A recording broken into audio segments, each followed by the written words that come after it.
পর আমি ফরাসি বিপ্লবের আরেকটি কারণকে আলোচনা করছি খুব সংক্ষেপে।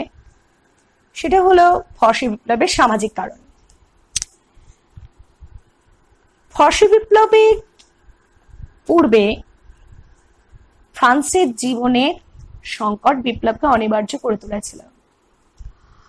অন্যান্য দেশের মতোই ফ্রান্সের সমাজ ছিল মধ্যযুগীয় সামন্ততান্ত্রিক। অসাম্য ছিল এর প্রধান বৈশিষ্ট্য। যাই হোক, সমাজের তিনটে শ্রেণী ছিল, প্রথম, দ্বিতীয়, তৃতীয়।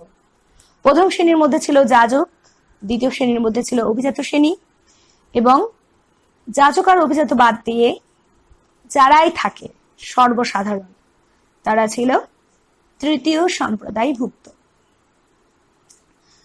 যদিও এদের মধ্যে আরো ভাগ ছিল, প্রথম শ্রেণীর মধ্যেও কিছু নিজেদের মধ্যেই ভাগ থাকবে, দ্বিতীয় শ্রেণীর মধ্যেও ভাগ থাকবে। মোটামুটি তাও বলা যায় যে ফরাসি বিপ্লবের সময়ে ফরাসি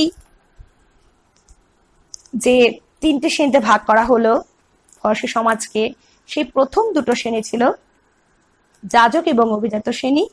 এই দুটো শ্রেণী ছিল সুবিধাভোগী, এবং তৃতীয় শ্রেণী অর্থাৎ সমস্ত সর্বসাধারণ এরা ছিল তৃতীয় শ্রেণী।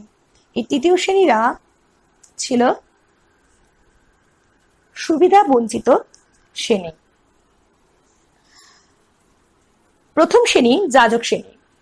1789 খ্রিস্টাব্দে এদের সংখ্যা ছিল 1,20,000, মানে মোট জনসংখ্যার 1% কম।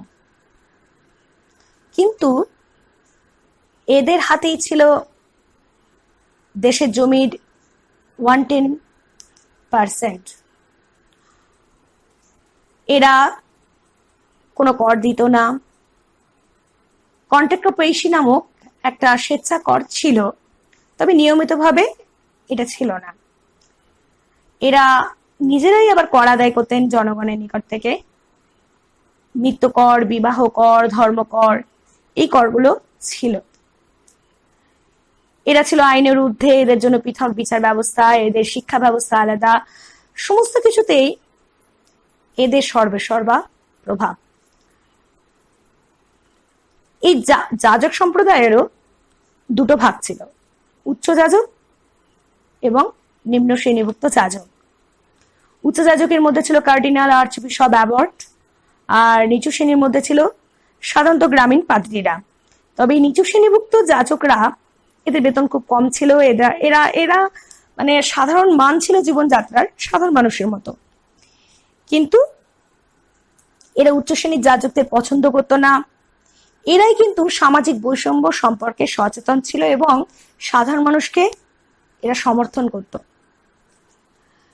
যখন ফরাসি বিপ্লব শুরু হয় তখন এই নিম্ন শ্রেণীর যাজকরাই কিন্তু সাধারণ মানুষদের পাশে এসেছিল।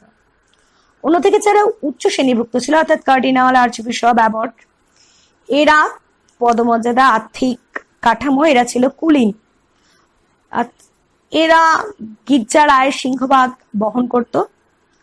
অলস, কর্মবিমুখ এই উচ্চ শ্রেণীরা ভোগবিলাসী জীবনযাপন করত। দ্বিতীয় সম্প্রদায়ভুক্ত অর্থাৎ অভিজাত শ্রেণী, তারা জনসংখ্যার মাত্র 1.5% ছিল, কিন্তু সবচেয়ে প্রভাবশালী অংশ।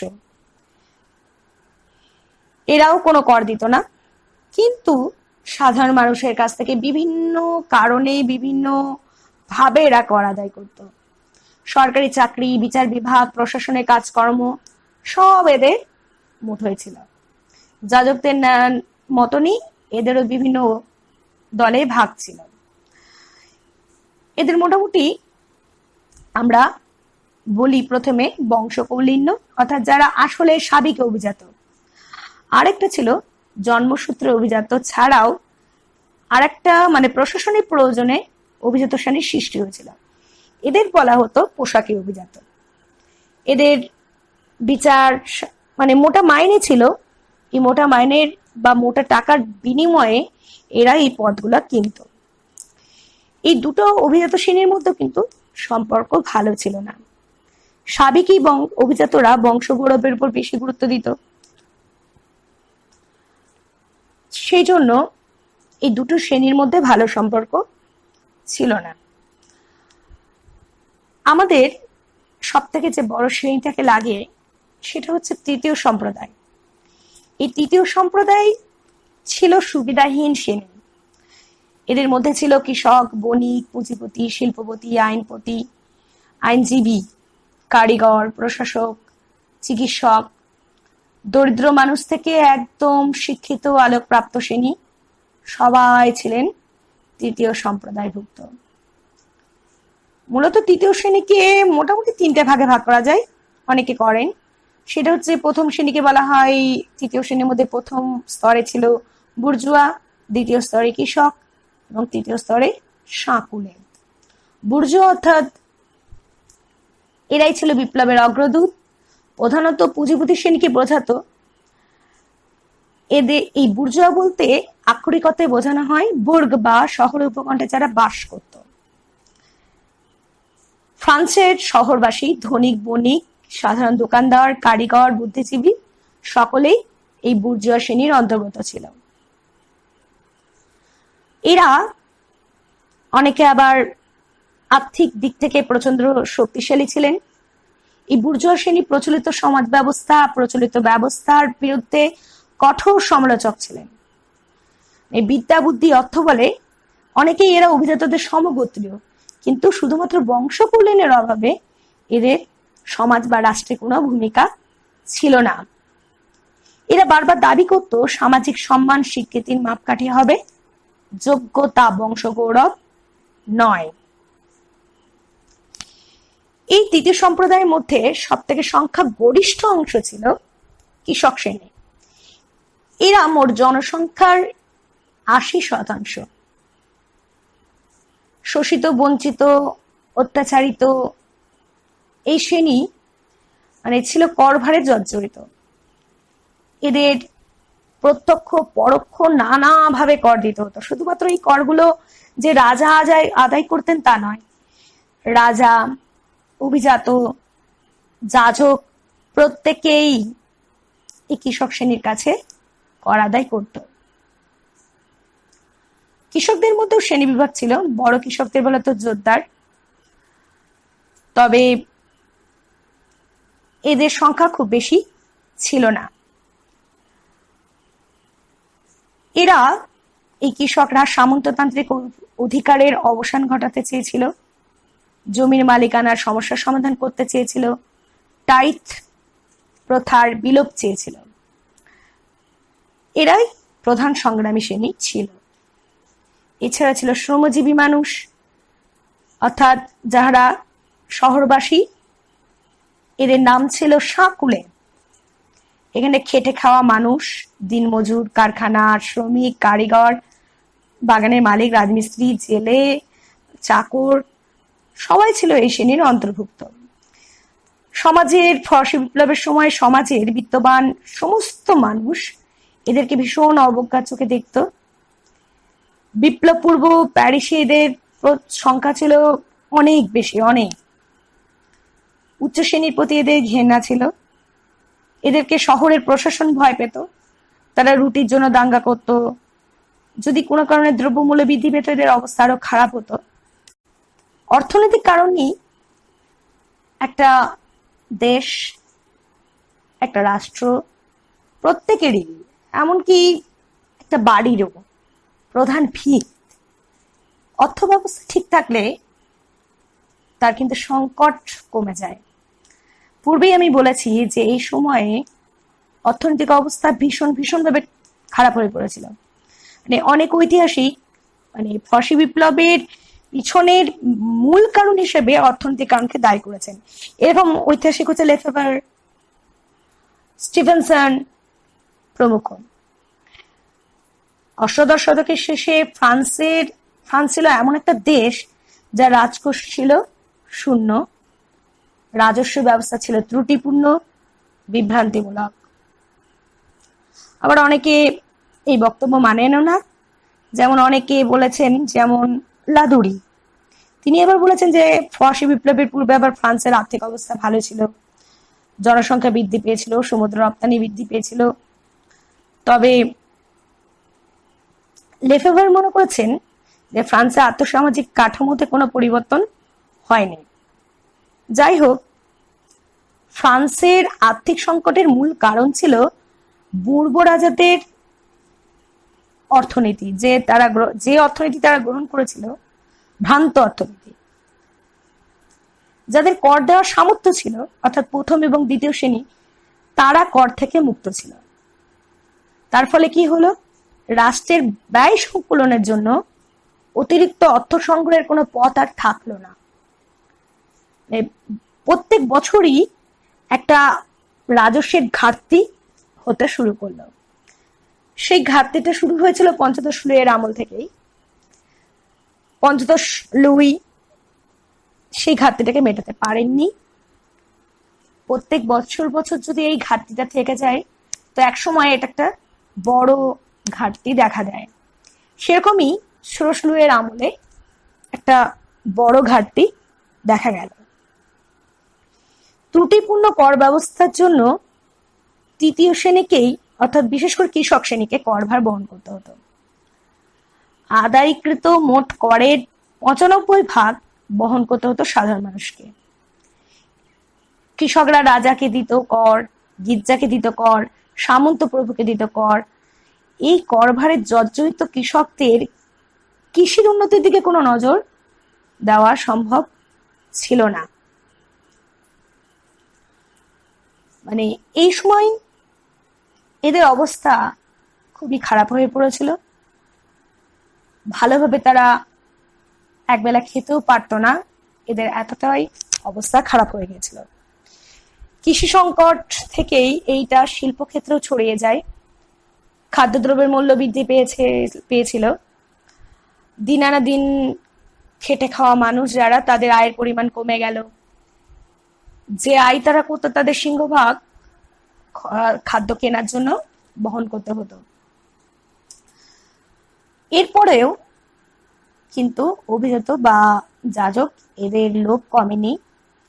তারা ভীষণ কর আদায়ে কঠোরতা গ্রহণ করত। অ্যাডাম স্মিথ এই সময়কার ফ্রান্সের অর্থনীতিকে বলছেন ভ্রান্ত অর্থনীতির জাদুঘর। অর্থনৈতিক সংকট সৃষ্টিতে বুর্বো রাজাদের অপ্রয়োজনীয় যুদ্ধনীতিকে দায়ী করা যেতে পারে।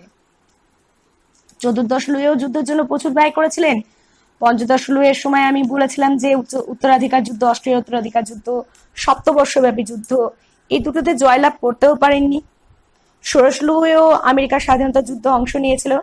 ফলে ফ্রান্সের আর্থিক ব্যয় প্রচুর হয়ে উঠেছিল, কিন্তু বিনিময়ে ফ্রান্স কিছুই পেল না, বরঞ্চ তার যে উপনিবেশগুলো ছিল সেগুলো তার হাত থেকে চলে গেল। এর উপরে রাজাদের বিলাসবহুল জীবনযাত্রা ফ্রান্সের অর্থনীতির উপর চাপ সৃষ্টি করেছিল। ষোড়শ লুই এবং এর আগেকার রাজারাও একই পন্থা অবলম্বন করেছিলেন। শুধু রাজা নয়, রানীরাও আড়ম্বর প্রিয় ছিল। ষোড়শ লুই এবং তার রানী মেরি আঁতানুয়েত ছিলেন ভীষণ আড়ম্বর প্রিয়। গুডউইন তিনি দেখাচ্ছেন, ঐতিহাসিক গুডউইন তিনি হিসাব করে দেখাচ্ছেন যে ভাষায় রাজপ্রাসাদে 18,000 কর্মচারী নিযুক্ত ছিল। রানীর চাকরের সংখ্যা ছিল ব্যক্তিগত 500। নিত্য নতুন পোশাক, বহু খাবার দাবার, এলাহি ব্যাপার। তাদের দেখে বোঝাই যেত না যে দেশের অবস্থা, দেশের অর্থনীতি অবস্থা দেউলিয়া। এর ফলে বিশাল পরিমাণ ব্যয়ের বোঝা এদের উপর চেপে পড়েছিল।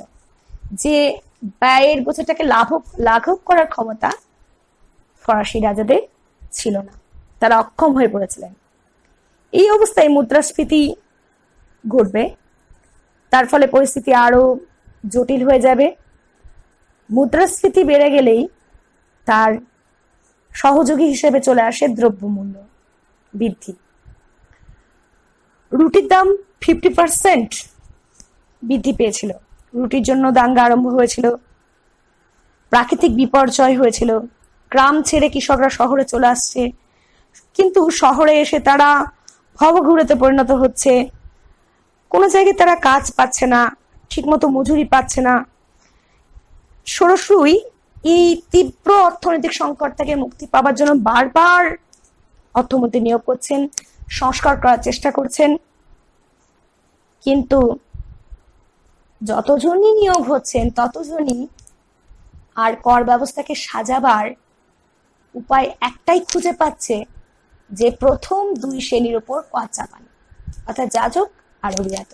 এই দুটো শ্রেণীর উপর কর চাপানো ছাড়া আর কোনো গতি নেই, কারণ তৃতীয় শ্রেণীর হাতে আর কিছু নেই যা নিকড়াবার তারা শেষ অব্দি নিকড়ে নিয়েছে। কিন্তু যখনই বলা হচ্ছে দুটো শ্রেণীর উপর কর আদায় করতে, কর চাপাতে, তখন দুটো শ্রেণীর প্রতিনিধি তারা কিন্তু বিরোধিতা আরম্ভ করছে এবং বারবার বারবার অর্থমন্ত্রী পরপর 4 বার তাই তিনি অর্থমন্ত্রী কিন্তু পদত্যাগ করতে বাধ্য করেছিলেন। শেষ পর্যন্ত যখন 4 জন পরপর অর্থমন্ত্রী পদত্যাগ করতে বাধ্য হচ্ছেন, শেষ পর্যন্ত আর কোনো উপায় না দেখে অভিজাতরাও আর কর দিতে রাজি হচ্ছে না, যাজকরাও কর দিতে রাজি হচ্ছে না, কিন্তু আর্থিক অবস্থা এমন যে রাজাকে যে কোনো ভাবে কর আদায় করতে হবে। এই অবস্থায় কর সংগ্রহের জন্য আর উপায় না খুঁজে পেয়ে রাজা স্টেটাস জেনারেল অর্থাৎ জাতীয় সভার অধিবেশন ডাকতে বাধ্য হলো। এর মধ্যে দিয়েই ফরাসি বিপ্লব আরম্ভ হলো। এই জাতীয় সভা বা স্টেটাস জেনারেল অধিবেশনই ছিল বিদ্রোহের প্রত্যক্ষ কারণ। এরপরে যে কারণটা দেখাবো সেটাকে অনেকেই পরোক্ষ কারণ বলেন, অনেকে দূরবর্তী কারণ বলেন, সেটা হচ্ছে দার্শনিক। এই দার্শনিকদের প্রভাব কতটা ছিল সেটা নিয়ে একটা প্রশ্ন অবশ্যই অনেকে করেন।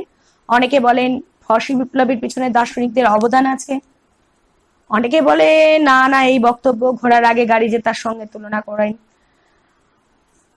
কিন্তু আমরা জানি এই সময়ে গোটা ইউরোপে রাজাকে মনে করা হতো তিনি হচ্ছেন দৈব প্রতিনিধি, তার বিরোধিতা কেউ করবে না। সুতরাং সেই রাজা অর্থাৎ যিনি দেবতার প্রতিরূপ, তার বিরুদ্ধে যখন বিদ্রোহ করছে মানুষ, তখন একটা মানসিকভাবে কোথাও ভিত তৈরি করার প্রয়োজন হয়। সাধারণ মানুষের মধ্যে বিপ্লবের প্রেক্ষাপট মনের মধ্যে তৈরি করা প্রয়োজন, যাতে তারা মানসিক দিক থেকে শক্ত হয়, বলিয়ান হতে পারে যে না, ইনি ঈশ্বরের প্রতিনিধি নয়, বা রাজারও বিরোধিতা করা যায়। এই যে মানসিক পটভূমি তৈরি করা যায়, এটা কাজটা করেছিলেন ফ্রান্সের দার্শনিকরা। অনেকে প্রশ্ন করেছেন যে যখন ফরাসি বিপ্লব হয়েছে তখন দার্শনিকরা মারা গেছেন, তখন দার্শনিকরা ছিল না। ফরাসি বিপ্লবের যখন বিপ্লব করা হচ্ছে, সাধারণ মানুষ বিপ্লবের জন্য ঝাঁপিয়ে পড়ছেন বিদ্রোহে, তখন কিন্তু কোনো দার্শনিক ছিল না। ঠিক কথা, কোনো দার্শনিক সেই সময় ছিল না। কিন্তু অষ্টাদশ শতাব্দীতে ফরাসি সমাজ ব্যবস্থার যে অবক্ষয় শুরু হয়েছিল, সেই অবক্ষয়কে জনগণের সামনে এনে ধরিয়ে দিয়েছিল দার্শনিকরা। সমাজ জীবনের যে হতাশা নেমে এসেছিল, সেখান থেকে মুক্ত করার জন্য এগিয়ে এসেছিলেন দার্শনিকরা। তারা জনগণের সামনে ক্যাথলিক চার্চের চিরাচরিত ঐতিহ্যের যে দীনতা তাকে তুলে ধরেছিলেন, ফলে ফ্রান্সের ভাবজগতে আলোড়ন সৃষ্টি হয়েছিল। দার্শনিকরা অন্ধ কুসংস্কারের জায়গায় যুক্তিবাদকে প্রতিষ্ঠা করেছিলেন, ফলে ঈশ্বর প্রদত্ত ক্ষমতার অধিকারী রাজা এই মত আর গ্রহণযোগ্য থাকলো না।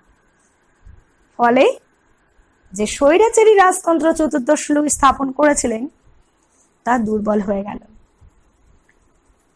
আশাবাদী মানুষ বিপ্লবে অংশ নিতে এগিয়ে এসেছিল। দার্শনিকরা মানুষের মনে যে আশার স্বপ্নজাল রচনা করেছিল, তারই পরিণতিতে বিপ্লবের ক্ষেত্র তৈরি হয়েছিল।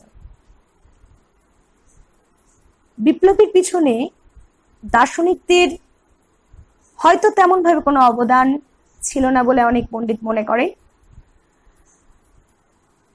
যেমন লেফেভার, জোরেস, থিয়াস, গুডউইন, কোবার্ন, স্টিফেনসন এরা প্রমাণ করছেন যে দার্শনিকদের অবদান ফরাসি বিপ্লবে খুবই কম।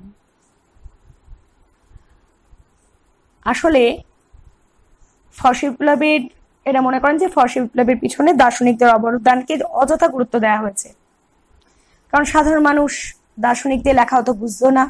তারা ভলতেয়ার, রুশো এদের রচনা পড়েননি, দার্শনিকরা নতুন কিছু বলেননি, এদের নির্দিষ্ট কোনো কর্মসূচিও ছিল না, এরা বিপ্লবের ডাকও দেননি। সুতরাং ফরাসি বিপ্লবে এদের ভূমিকা নেই।